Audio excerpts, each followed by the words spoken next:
하나님 아버지, 오늘도 날마다 사랑합니다. 우리 주님의 고백처럼, 우리 고백을 드리는 것처럼 오늘 우리의 삶의 풍성함이 되게 해주시고, 혹여 오늘 지치고 힘들고 또 어려운 중에 이 성전의 문을 열고 들어왔다면 하나님 그들의 삶을 붙잡아 주셔서 하나님 내일부터 살아가는 매일매일이 능력이 되게 해주시고 감사가 되게 하여 주시옵소서.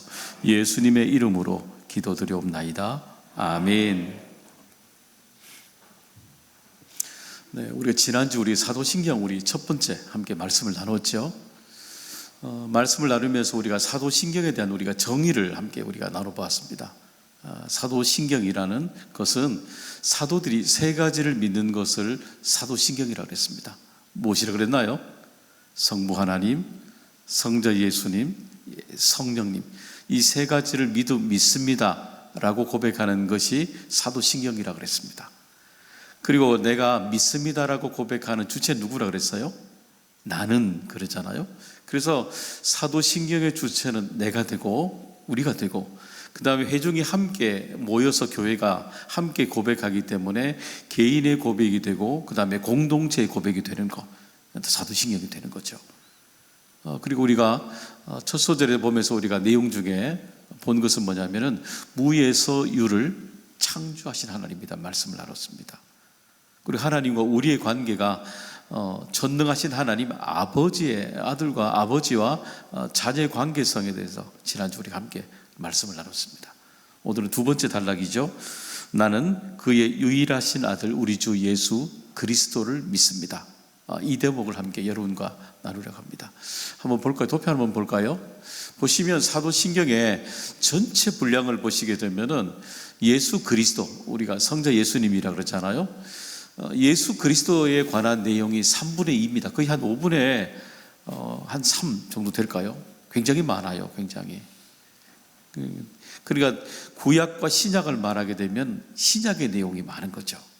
구약학자들이 한 번씩 사도신경을 말하게 되면 섭섭하다 얘기도 합니다. 구약도 할 얘기 많다 그러는데 전체 내용을 보시게 되면 우리가 예수 그리스도의 분량이 3분의 2가 넘는 분량으로 되어 있습니다.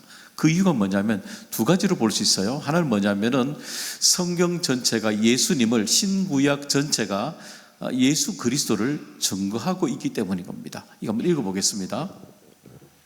너희가 성경에서 영생을 얻는 줄 생각하고 성경을 연구하거니와 이 성경이 곧 내게 대하여 증언하는 것이니라. 그렇죠. 여기 보면 성경이라고 말할 때 이 성경은 구약 성경을 말할 겁니다. 구약 성경이 내게 대하여 증언하는 것이니라. 주님이 말씀하셨던 복음서와 그리고 우리가 알고 있는 서신은 동일한 거죠.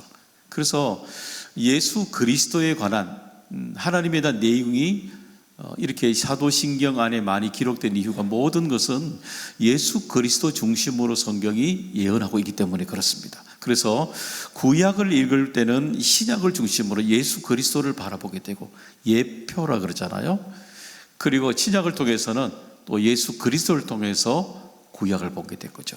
그래서 제가 지난주에 볼 때에 삼위일체를 이야기할 때에 특별히 이야기할 때에 창세기 1장에 1절에 있는 내용을 가지고 함께 나눴잖아요.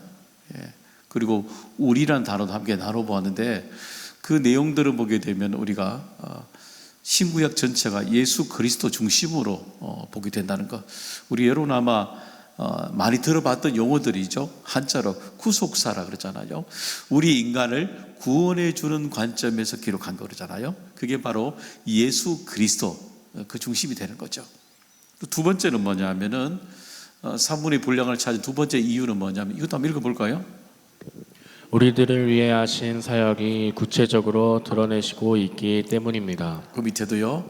이 땅에 오시는 과정, 탄생, 고난과 십자가와 부활, 승천, 우편에 앉아 계심, 심판하러 오심. 그렇죠. 보시면은 우리가 하나님이 우리에게 어떤 것을 하셨을까라고 말할 때 보셔요. 하나님이 천지를 창조하셨다는 내용보다, 그죠? 이 두 번째 내용이죠. 예수 그리스도께서 이 땅에 오셨고 또 십자가의 죽음과 부활, 이런 것들이 여러분 좀 더 하나님이 좀 더 가까이 느껴지지 않으세요? 그렇잖아, 그죠? 그래서 예수님이 하셨던, 우리를 향해서 하셨던 그 사역들에 대한 구체적인 것들이 더 많이 기록되어 있는 겁니다. 그래서 사도신경의 분량으로 보게 되면 그렇게 더 많이 기록이 되어 있는 거죠. 그러면 나는 그의 유일하신 아들 우리 주 예수 그리스도를 믿습니다. 이 내용은 예수님 당시에도 큰 논쟁이 있었던 이 대목들입니다. 왜냐하면은 우리가 요한복음의 10장에 보면은 그때 예수님을 만났던 유대인들이 예수님에게 논쟁을 한 대목들이 있습니다. 한번 이 구절도 한번 보겠습니다. 25절 보겠습니다. 예수께서 대답하시되 내가 너희에게 말하였으되 믿지 아니하는도다. 내가 내 아버지의 이름으로 행하는 일들이 나를 증거하는 것이거늘. 그렇죠. 여기 보시면 내가 아버지의 이름으로 행하는 일들입니다. 구약에 예언된 말씀들이죠. 구약에 예언된 말씀들, 예수님이 이 땅에 오셔서 그대로 성취하시는 내용들입니다. 예언된 말씀 그대로 이루어진 것들. 그러면 구약에 예언된 말씀을 주님이 오셔서 이렇게 이루어지게 되는 모습을 보게 되면은 유대인들이 메시아, 구원자 이렇게 부르야 되잖아요. 그렇게 부르지 않는 겁니다, 이들이. 오히려 보여주셔도 거부하고 받아들이지 않게 되는 거죠. 우리 거기에 나오는 32절, 33절 그들 마지막 행동도 한번 보겠습니다. 읽어보겠습니다. 예수께서 대답하시되 내가 아버지로 말미암아 여러 가지 선한 일로 너희에게 보였거늘 그 중에 어떤 일로 나를 돌로 치려 하느냐.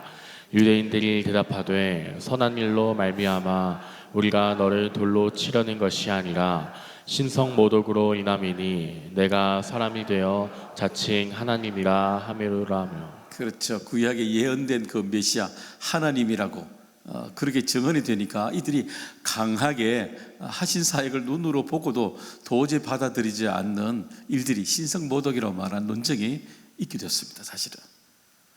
그 다음에 중세에도 보시게 되면은 이 똑같은 연장선에 있는 그 논쟁들이 중세에 특별히 4세기 전후로 크게 이 논쟁이 많이 일어나게 됩니다. 우리가 읽었던 요한복음 3장 16절에 이 내용들이 특별히 많이 논쟁거리가 됩니다. 한번 볼까요? 한번. 자, 보시면 우리가 읽었던 개정판이죠. 독생자를 주셨으니 라고 되어 있죠. 밑에 것은 여러분 킹 제임스 버전이라고 말하는 바이블이죠.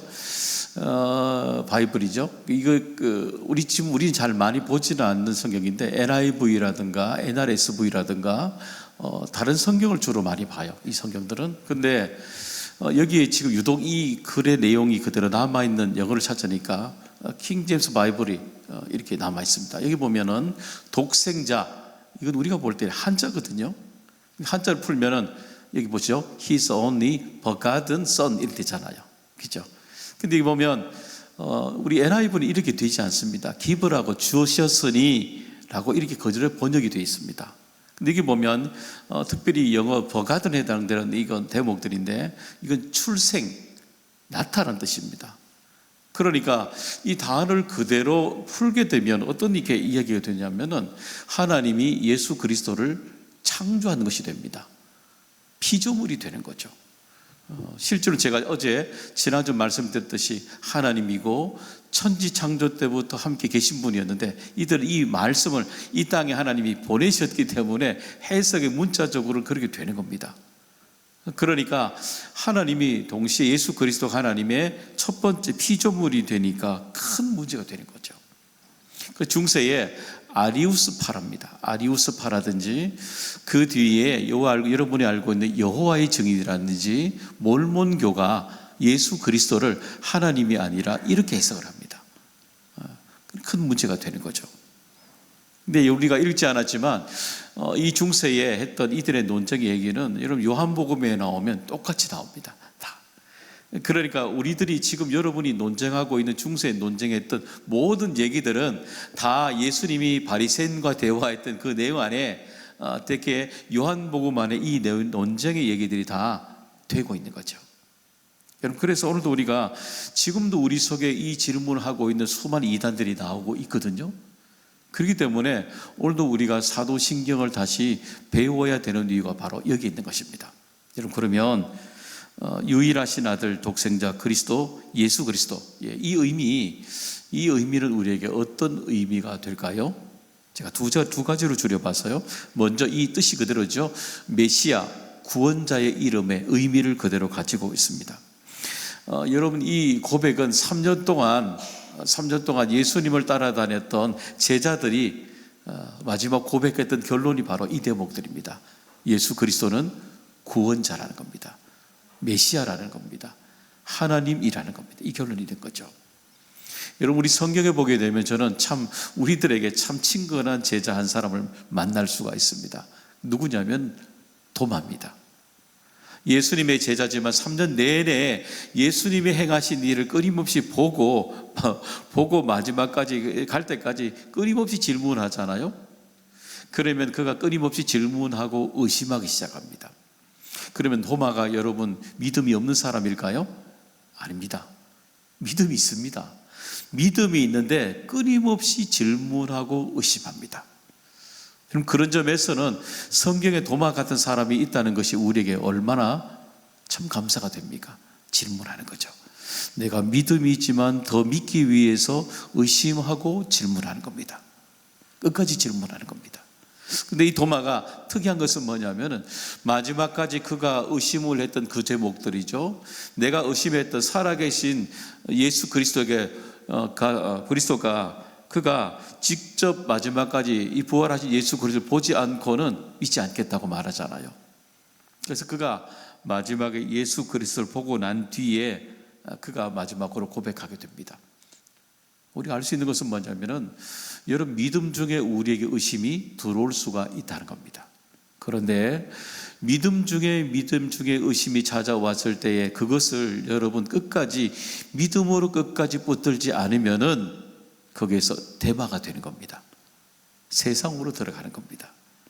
그런데 믿음 중에 찾아온 의심을 끝까지 붙들고 믿음으로 나갔을 때 마지막 자리는 믿음이 의심을 바르게 해석할 수 있는 자리까지 하나님이 인도해 주신다는 겁니다. 참 귀하죠. 또 우리 성경에 나오는 이 메시아의 고백 중에 눈여겨보게 되는 아주 한 사람이 있습니다. 그건 뭐냐면은 예수님의 동생 야고보입니다. 우리가 알고 있는 야고보서의 저자이기도 하고 예수님의 친동생이기도 하고 예루살렘의 초대교회 지도자가 바로 베드로와 함께 이 야고보가 예수님의 친동생 야고보가 지도자가 되어 있습니다. 그런데 원래 이 야고보가 원래 믿음이 그렇게 있는 사람이 아니었습니다. 우리가 마가복음 6장 3절의 말씀 한번 읽어보겠습니다. 이 사람이 마리아의 아들 목수가 아니냐, 야고보와 요셉과 유다와 시몬의 형제가 아니냐, 그 누이들이 우리와 함께 여기 있지 아니하냐 하고 예수를 배척한지라. 그렇죠. 여기 보셔요. 예수님의 형제들 소개하고 있잖아요. 나사렛에 있는 사람들이 어떻게 말하냐면은 예수님을 마리아의 아들 목수가 아니냐. 왜냐하면 아버지를 따라서 예수님이 하는 일이 목공 일을 했거든요. 왜냐하면 나사렛의 주변에 가면 그곳에 목공 일을 하는 일들이, 또 베들레헴의 일들이 가보시면 목공하는 일들이 굉장히 많습니다. 실질적으로 그 당시에 그 층에 있는 사람들은 목공을 통해서 생업을 많이 했던 흔적들이 성지순례를 가보면 그대로 볼 수가 있습니다. 사실은. 근데 여기 보시면 한번 본문 더 볼까요? 한번 보시면 그의 아들 야고보와 요셉과 유다와 시몬의 형제가 아니냐. 그러니까 예수님의 동생이 누구예요? 야고보, 요셉, 유다, 시몬이 나오는 겁니다. 그렇죠? 그 다음에 누이들도 있게 되는 거죠. 그러니까 여기 모습을 그대로 기록하는 걸 보게 되면은 특별히 야고보는 나사렛 사람들이 이 고백 예수님을 바라보는 기준에 대해서 암묵적으로 보면 동의하고 있는 모습을 볼 수가 있습니다. 왜냐하면 그 내용을 보세요. 예수를 배척한지랍니다. 예수님을 그 동네에서 쫓아내는 일에 암묵적으로 동의하고 있는 겁니다. 여러분, 친형제 같으면 사람들이 나사렛에서 쫓아낼 때 여러분 막았어야 되는 것 아니에요? 그렇죠? 그런데도 불구하고 이 우리 야고보 중심으로 보게 된다면 야고보는 이 나사렛에 있는 수많은 사람들이 예수님을 밖으로 심하게 몰아냅니다. 뒷부분에 보게 되면 낭떠러지까지 떨어뜨리려고 죽이려고 그들이 밀어냅니다. 근데 그때에 말리지 않았던 사람이 누구냐 하면은 야고보입니다. 그리고 우리가 추론할 수가 있죠. 이 야고보가 이 나사렛에 있는 동네 사람들이 생각하는 것처럼 똑같이 암묵적으로 동의했다는 것을 우리가 짐작할 수 있는 겁니다. 달리 생각하면 좀 이해되는 부분이 있잖아요. 믿지 않는 사람들 입장에서는 야고보가 바라보는 예수 그리스도의 모습이 그래 보일 수가 있지 않습니까? 그런데 그렇게 고백했던, 암묵적으로 동의했던 그 야고보가 야고보서 1장 1절에 보면 그가 이렇게 변해져 있습니다. 이 대목 한번 읽어보겠습니다. 하나님과 주 예수 그리스도의 종 야고보는 흩어져 있는 12지파에게 문안하노라. 그렇죠. 여기 보면 야고보가, 예수님의 친동생 야고보가 어떻게 말하냐면 하나님과 주 예수 그리스도의 나는 종입니다 라고 고백합니다. 그렇죠. 엄청난 변화 아닙니까? 친형을 죽이려고 하는 동네 사람들, 밀어내는 사람들 가운데 암묵적으로 동의했던 그 야고보가 여러분 무슨 일이 있었길래 야고보서를 자기가 기록하면서 하나님과 주 예수 그리스도의 종이라고 이렇게 엄청나게 변화되는 고백을 담아놨을까요? 저는 아마 신약 성서에 나오는 가장 큰 아마 변화 아니겠어요? 베드로보다도 저는 도마의 고백보다도 이 야고보의 고백이 참 굉장히 도전이 되는 부분입니다. 한 구절이. 그럼 어떻게 이렇게 야고보가 그가 변했을까요? 그것은 바로 그가 예수 그리스도의 부활을 목격했기 때문인 것입니다. 그가 바로 예수님의 부활의 그 증인이 바로 야고보가 되기 때문인 것입니다. 아마 이 저기에는 이 사도신경에 나오는 이 두 번째 주 예수 그리스도를 믿습니다. 이 대목들은 야고보만의 고백이 아닙니다. 온 가족의 신앙 고백이 되는 거죠. 그들이 믿을 수 없는 것을 믿었고 이해할 수 없는 것을 그들은 믿었고 보고도 도저히 받아들일 수 없는 것들을 부활을 통해서 그들이 믿게 된 것입니다. 그래서 나는 그의 유일하신 아들 우리 주 예수 그리스도를 믿습니다. 놀라운 고백을 이들이 하게 된 것입니다. 그런데 거기 보면 여전히 이 바리새인들은 여기에 대해서 같이 동조하지 않습니다. 보고도 믿지 않은 채로 살아가는 것입니다. 독일의 슈피켈지라고 있더라고요. 시사주간지입니다. 유명한 시사주간지 2019년 4월 20일자 신문에 이런 글이 실렸습니다. 그건 뭐냐면 제목이 누가 그것을 믿는가? 라는 질문입니다. 그래서 독일에 있는 사람들에게 이 조사를 했습니다. 누가 그것을 믿는가? 그 표지에 이 부활의 모습이 이렇게 나와 있거든요. 그래서 그 질문에 신의 존재를 믿습니까? 달리 말하면 이 질문에 하나님의 존재를 믿습니까? 라고 말했을 때 우리 독일 사회에 있는 개신교인들이죠. 그 중에 58%가 믿는다 그랬습니다. 그러니까 이 독일은 루터교가 강하기 때문에 아마 그쪽 사람이겠죠. 교회 다니는 사람들 중에 하나님을 믿습니까? 그랬더니 58%가 믿습니다 그랬습니다. 42%는요 글쎄요 라고 말한 겁니다. 대답을 유보한 거죠. 근데 하나님을 믿습니다 라고 말했던 58%들에게 두 번째 질문을 했습니다. 당신은 예수 그리스도 십자가의 죽음과 부활까지 믿습니까? 라고 물었습니다. 그런데 예수 그리스도의 부활을 믿습니다 라고 말한 사람들 중에 이 58% 중에 예수 그리스도를 믿습니다, 부활을 믿습니다 라고 말한 숫자는 42%였습니다. 제가 여러분에게도 물어봅니다. 여러분 예수 그리스도의 십자가의 죽음과 부활을 다 믿습니까? 정말 다 믿습니까? 그런 일이 있어요. 어떤 사람은 예수 그리스도의 십자가만 믿는 사람들이 있어요. 예수 그리스도 십자가의 죽음과 우리는 부활을 믿는 신앙입니다. 오늘 우리가 사도신경을 배워야 되는 이유는 바로 여기에 있는 거죠. 우리는 예수 그리스도의 요한복음 3장 16절에서 이 땅에 오신 예수 그리스도, 그분의 참 진리의 말씀을 다시 한 번 더 고백해 보겠습니다. 한 번 더 읽어보겠습니다.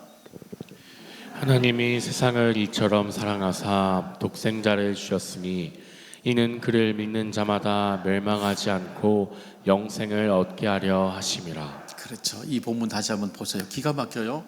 하나님이 세상을 사랑해서 아들을 주셨다는 겁니다. 질문해 볼게요. 여러분, 아들이 중요합니까? 세상이 중요합니까? 아들이 중요하잖아요. 근데 보면은 이 본문은 거꾸로 되어 있어요. 하나님이 바라보실 때에 하나님이 우리를 향한 계획이 어떠냐면은, 우리가 생각할 때 당연히 아들이 중요한데 아들이 우선순위가 아니에요. 세상을 사랑해서 아들을 주는 거예요. 아들을 사랑해서 세상을 주는 게 아니에요. 우리들을 사랑하시기 때문에 예수 그리스도를 우리에게 주셨다는 겁니다. 예수 그리스도 십자가의 죽음을 통해서, 부활을 통해서 우리에게 멸망치 않고 영생을 주시는 하나님의 법칙대로 신비를 우리에게 보여주신 것입니다. 그것을 믿는 사실을 믿는 사람들에게는 오늘도 수많은 사람들이 순교를 통해서 내 삶의 메시아를 증거하면서 살아가고 있는 것입니다. 그것이 오늘도 우리 모두의 고백이 되기를 간절히 소망합니다. 두 번째는 이 새로움이라는 의미를 가지고 있습니다. 우리가 주 예수 말할 때 예수는 구원자, 그리스도는 우리가 알고 있는 기름 부은 자라는 뜻입니다. 여러분, 그래서 우리가 알고 있는 그리스도는 헬라어가 되는 거고 메시아는 히브리어가 됩니다. 똑같은 말입니다. 그런데 성경을 보게 되면은 이 그리스도라는 의미는 확장해서 어떻게 확장하냐면은 머물지 않고 확장의 의미로 해석이 많이 됩니다. 그리스도 안에서라는 단어입니다. 그러니까 야고보서가 중요한 의미가 뭐냐면, 야고보서는 예수 그리스도를 믿음으로 고백했던 로마서뿐만 아니라 믿음의 뿐만 아니라 행위를 통해서 그 믿음이 다져져야 되고 고백해져야 되고 그렇게 살아가야 된다고 고백하는 건 뭐냐면 야고보서가 되는 겁니다. 그러니까 예수님의 친동생 야고보가 볼 때는 믿음으로 살아가는 것, 믿음으로 머무는 것 너무너무 아까운 거예요. 믿음으로 살아내야 된다는 겁니다. 그게 살아낼 때 우리에게 새로운 의미가 이렇게 은혜가 주어진다고 해석합니다. 고린도후서 5장 17절의 말씀 읽어보겠습니다.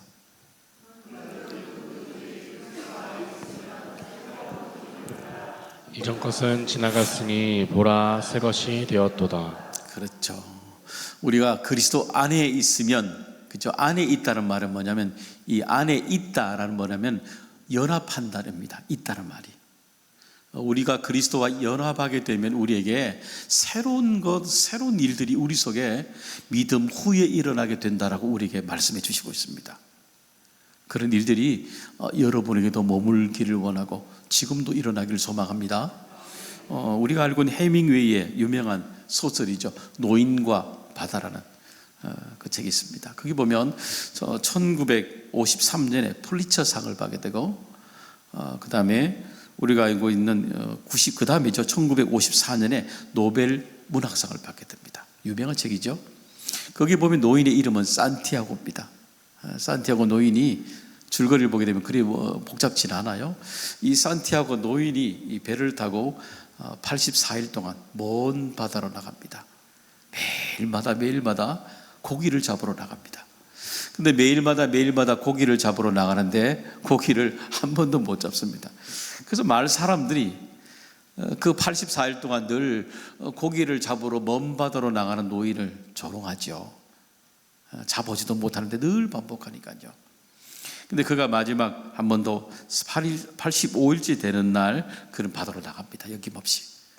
그때 바다 나가서 3일 동안 정말 청새치죠. 큰 청새치, 600kg 넘는 큰 청새치와 이렇게 다툼을 하게 됩니다. 그리고 난 뒤에 그가 청새치를 정말 잡게 됩니다. 그리고 정말 그 배에 담아 묶어가지고 툭 돌아오죠. 항구 다다를 쯤에 그 상어떼가 달려 들어가지고 그 큰 청새치를 다 물을 뜯어버립니다. 그래가지고 돌아오는 길에 보니까 뼈만 남아있는 거죠. 그리고 돌아와서 그가 그 밤에 한국으로 돌아와서 집으로 돌아와서 그 밤에 잠자리에 사자꿈을 꼭 꾸게 됩니다. 그러면서 그의 이제 줄거리가 마치게 됩니다. 저는 이 노인과 바다에 보면서 이런 질문이 됩니다. 그가 84일 동안 어떻게 매일마다 먼 바다를 나갈 수 있었을까? 그죠? 그에게 희망이 있었을까요? 없죠. 84일 동안에 매일마다 반복하는 것 실패하고 아무것도 없잖아요. 내가 가져오는 아무것도 없잖아요. 근데 84일 동안 매일 반복해서 그는 끊임없이 놓이는 바다로 나갑니다. 어차피 성경에 나와 있는 이 84일 얘기와 성경에 나와 있는 40일의 얘기는 어쩌면 인간의 한계점을 우리에게 보여주고 있는 대목들이기도 하죠. 근데 그가 그 다음날 여짐없이 85일째에 다시 먼 바다로 나가게 됩니다. 먼 바다로 나갈 수 있었다 그러면 실패 뒤 85일째 새롭게 나갈 수 있는 그의 에너지는 어디에 있었을까요? 왜 나갈 수 있었을까요, 여러분? 우리는 그 노인과 바다에 그 책에 보이는 줄거리를 보게 되면 한 사람을 찾을 수 있습니다. 그 뭐냐면 수많은 사람들이 다 조롱해도 한 사람이 그 산티아고를 지지하는 사람이 있었습니다. 그 누구냐면 소년입니다. 마눌린이라는 소년입니다. 그는 끊임없이 산티아고 노인에게 그 할아버지에게 지지합니다. 꿈을 이야기합니다. 그렇기 때문에 그 한 사람의 응원을 통해 그가 그 먼 바다로 나가서 큰 고기를 잡아 들어올 수 있었던 이유가 되는 거죠. 사랑하는 여러분, 오늘도 우리가 하나님과 연합하는 것은 똑같습니다. 우리의 인생의 바다에 우리 매일마다 인생의 바다를 나가야 되지 않습니까? 때로는 우리에게 좌절도 있지요. 슬픔도 있지요. 여러분, 그럴 때마다 우리의 인생의 바다 매일마다 나갈 때마다 우리 하나님 우리와 늘 함께 하십니다. 그리고 깊은 바다에서 때로는 인생의 바다에서 때로는 갈 길 몰라는 인생의 바다에서도 하나님 여전히 우리의 인생이 새로운 인생으로 변해가도록 우리를 붙잡아 주십니다.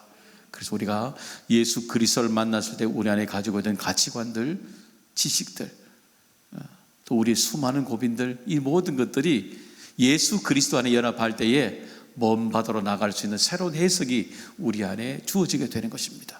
이전에 누리지 못한 정말 은혜들이 연합할 때 우리에게 새로운 창조로 우리에게 일어나게 되는 것입니다. 그런 은혜들이 우리 모두에게 일어나기를 간절히 소망합니다. 나는 그의 유일하신 아들 우리 주 예수 그리스도를 믿습니다. 이 고백은 제자들의 고백이고 야고보의 정말 고백이 됩니다. 오늘도 여러분 이 고백이 이 한 주간에 우리에게 가장 큰 힘이 되고 능력이 되기를 주님의 이름으로 축복합니다.